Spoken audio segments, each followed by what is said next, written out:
Break ನಂತರ ಸುವರ್ಣ ನ್ಯೂಸ್ಗೆ ಮತ್ತೆ ಸ್ವಾಗತ. ಇನ್ನು ಬಿಜೆಪಿ ರಾಷ್ಟ್ರೀಯ ಕಾರ್ಯಕಾರಿಣಿ ಇಂದಿನಿಂದ ಆರಂಭವಾಗಿದೆ.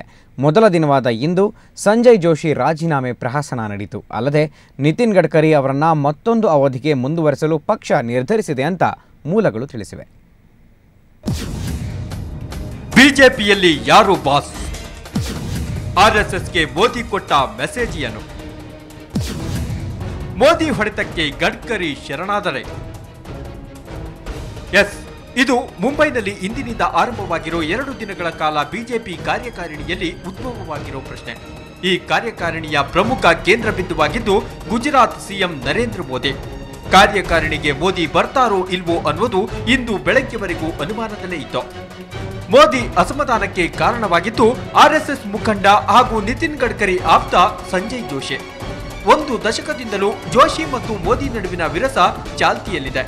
ಉತ್ತರ ಪ್ರದೇಶದ ಚುನಾವಣೆಯಲ್ಲಿ ಜೋಶಿಗೆ ಉಸ್ತುವಾರಿ ಕೊಟ್ಟ ಕಾರಣಕ್ಕೆ ಮುನಿಸಿಕೊಂಡಿದ್ದ ಮೋದಿ ಚುನಾವಣೆ ಪ್ರಚಾರಕ್ಕೆ ಹೋಗಿರಲಿಲ್ಲ.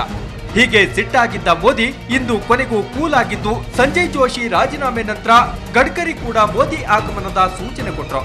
ಮೋದಿ ಸಂಜೆಯ ಹೊತ್ತಿಗೆ ಕಾರ್ಯಕಾರಿಣಿಯಲ್ಲಿ ಪ್ರತ್ಯಕ್ಷರಾದ್ರು. ಇಡೀ ಕಾರ್ಯಕಾರಿಣಿಯ ಕೇಂದ್ರ ಬಿಂದುವಿನಂತೆ ಕಾಣಿಸಿಕೊಂಡ್ರು. मैं करीब 3-3:15 बजे मुंबई लैंड करूंगा.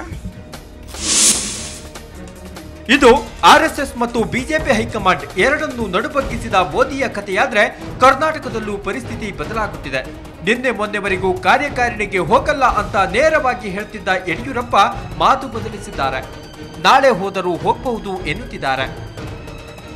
ಲೋಕಾಯುಕ್ತ ಕೋರ್ಟ್ಗೆ ನಾನು ಹೋಗಲೇಬೇಕಾದ್ದರಿಂದ ನಾನು ನ್ಯಾಷನಲ್ ಎಕ್ಸಿಕ್ಯೂಟಿವ್ ಬರೋಕ್ಕಾಗಲ್ಲ ಅಂತೇಳಿ ನಾನು ತಿಳಿಸಿದ್ದೆ. ಸೊ ವಾತಾವರಣ ಪರಿಸ್ಥಿತಿಗಳು ನೋಡಿಕೊಂಡು ನಾಳೆ ಏನಾದರೂ ಹೋಗಿ ಸಾಧ್ಯ ಇದೆ ಅಂತ ಪರಿಶೀಲನೆ ಮಾಡ್ತೇನೆ. ಮತ್ತು ನರೇಂದ್ರ ಮೋದಿಜಿ ಬಗ್ಗೆ ಇಡೀ ದೇಶದ ಜನ ಅವರ ನಾಯಕತ್ವ ಬೇಕು, ಅವರೊಬ್ಬ ಪಾಪ್ಯುಲರ್ ಲೀಡರ್ ಅನ್ನೋಂಥದ್ದು ಸರ್ವೆ ಬಗ್ಗೆ ಮೂಲಕ ಸ್ಪಷ್ಟ ಆಗಿದೆ. ಈ ಸಂದರ್ಭದಲ್ಲಿ ನಮ್ಮ ರಾಷ್ಟ್ರೀಯ ನಾಯಕರು ಅವರು ಸರಿಯಾದಂಥ ಸ್ಥಾನಮಾನ ಕೊಟ್ಟು ಮುಂದೆ ಒಬ್ಬ ನಾಯಕನಾಗಿ ನಮ್ಮ ಭಾರತೀಯ ಜನತಾ ಪಾರ್ಟಿ ಕಡೆಯಿಂದ ಪ್ರೊಜೆಕ್ಟ್ ಮಾಡಬೇಕು. ಇದು ದೇಶದ ಜನರ ಅಪೇಕ್ಷೆ ಅಂತ ಹೇಳಕ್ಕೆ ನಿಶ್ಚಯ. ಮಾತು ಬದಲಿಸಿರುವ ಯಡಿಯೂರಪ್ಪ ಮನಸ್ಸನ್ನು ಬದಲಾಯಿಸ್ತಾರಾ? ಅದಕ್ಕೆ ಕಾರಣಗಳು ಇವೆ. ಮೋದಿಗೆ ಸಿಕ್ಕ ಜಯ ತನಗೂ ಸಿಗಬಹುದು ಎಂಬ ಭರವಸೆ, ಆ ಮೂಲಕ ರಾಜ್ಯದಲ್ಲಿ ಹಿಡಿತ ಸಾಧಿಸುವ ಬಯಕೆ, ಅಲ್ಲದೆ ಮೋದಿಯನ್ನ ಬಿಜೆಪಿಯ ಪ್ರಧಾನಿ ಅಭ್ಯರ್ಥಿಯನ್ನಾಗಿ ಬಿಂಬಿಸುವ ಪ್ರಯತ್ನ ಹಾಗೂ ಆ ಮೂಲಕ ಹೈಕಮಾಂಡ್ನಲ್ಲಿ ಅಡ್ವಾಣಿ ಎದುರು ಸರಿಸಮ ಪ್ರಾಬಲ್ಯ ಸಾಧಿಸುವ ಹಂಬಲ ಯಡಿಯೂರಪ್ಪನವರಿಗೆ ಇದ್ದಂತಿದೆ. ಇದಕ್ಕೆ ಪೂರ್ವಭಾವಿಯಾಗಿ ಮೋದಿ ಪ್ರಧಾನಿ ಅಭ್ಯರ್ಥಿಯಾಗಲು ಸೂಕ್ತ ವ್ಯಕ್ತಿ ಎಂದು ಯಡಿಯೂರಪ್ಪ ಘೋಷಿಸಿದ್ದಾಗಿದೆ. ನಾಳೆ ಯಡಿಯೂರಪ್ಪನವರು ಕಾರ್ಯಕಾರಿಣಿಗೆ ಹೋಗ್ತಾರಾ? ಸಮಯ ಹೆಚ್ಚೇನಿಲ್ಲ, ನಾಳೆ ಮಧ್ಯಾಹ್ನದ ಒಳಗೆ ಗೊತ್ತಾಗುತ್ತೆ. ಬ್ಯೂರೋ ರಿಪೋರ್ಟ್, ಸುವರ್ಣ ನ್ಯೂಸ್ 24/7. ಶಂಕರ್ ಬಿದರಿ ನೇಮಕ ರದ್ದು ಮಾಡಿದ್ದ ಅರ್ಜಿ ವಿಚಾರಣೆ ಬೇರೆ ಕೋರ್ಟ್ಗೆ ವರ್ಗಾಯಿಸುವಂತೆ ಕೋರಿ ಅರ್ಜಿ ಸಲ್ಲಿಸಿದ್ದ ಬಿದರಿಯನ್ನ ಹೈಕೋರ್ಟ್ ತೀವ್ರ ತರಾಟೆಗೆ ತೆಗೆದುಕೊಂಡಿತು. ಕೋರ್ಟ್ ನೀಡಿದ ಆದೇಶದ ವಿರುದ್ಧವಾಗಿ ನಡೆದುಕೊಂಡಿದ್ದಾರೆ ಅಂತ ಆರೋಪಿಸಿ ಇನ್ಫಂಟ್ ನ್ಯಾಯಾಂಗ ನಿಂದನೆ ಅರ್ಜಿ ದಾಖಲಿಸಿದ್ದಾರೆ. ಅರ್ಜಿಗೆ ಆಕ್ಷೇಪಣೆ ಸಲ್ಲಿಸಲು ಬಿದರಿ ಪರ ವಕೀಲರು ಕಾಲಾವಕಾಶ ಕೋರಿದ ಹಿನ್ನೆಲೆಯಲ್ಲಿ ಅರ್ಜಿ ವಿಚಾರಣೆಯನ್ನು ಕೋರ್ಟ್ ನಾಳೆಗೆ ಮುಂದೂಡಿತು.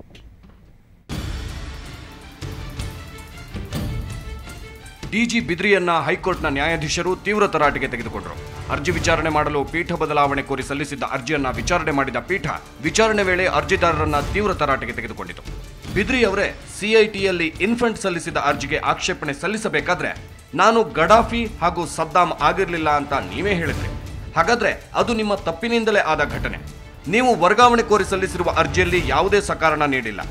ಕಾರಣವಿಲ್ಲದೆ ಅರ್ಜಿಯನ್ನು ವರ್ಗಾವಣೆ ಮಾಡಿ ಅಂತ ಕೇಳುತ್ತಿದ್ದೀರಿ. ಇದು ನ್ಯಾಯಾಂಗ ನಿಂದನೆ ಆಗುವುದಿಲ್ಲವೇ?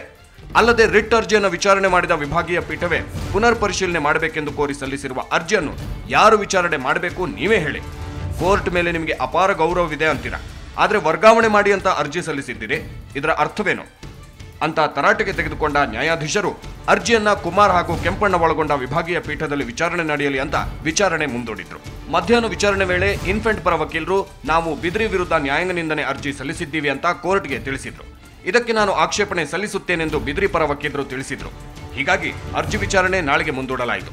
ಒಟ್ಟಿನಲ್ಲಿ ಸುಪ್ರೀಂ ಕೋರ್ಟ್ ಆದೇಶಕ್ಕೆ ವಿರುದ್ಧವಾಗಿ ನಡೆದುಕೊಂಡಿದ್ದಾರೆಂದು ಆರೋಪಿಸಿ ನ್ಯಾಯಾಂಗ ನಿಂದನೆ ಅರ್ಜಿಯೂ ದಾಖಲಾಗಿದೆ. ಮೇ 31 ಸಮೀಪಿಸುತ್ತಿದೆ ಅನ್ನೋದನ್ನ ಬಿದ್ರಿ ಮರೆಯಬಾರದು. ಮಾರುತಿ ಪಾವಗಡ, ಸುವರ್ಣ ನ್ಯೂಸ್ 24/7 ಬೆಂಗಳೂರು. ಬ್ರೇಕ್ ನಂತರ ಸುವರ್ಣ ನ್ಯೂಸ್ ಮತ್ತೆ ಮುಂದುವರಿಯುತ್ತೆ.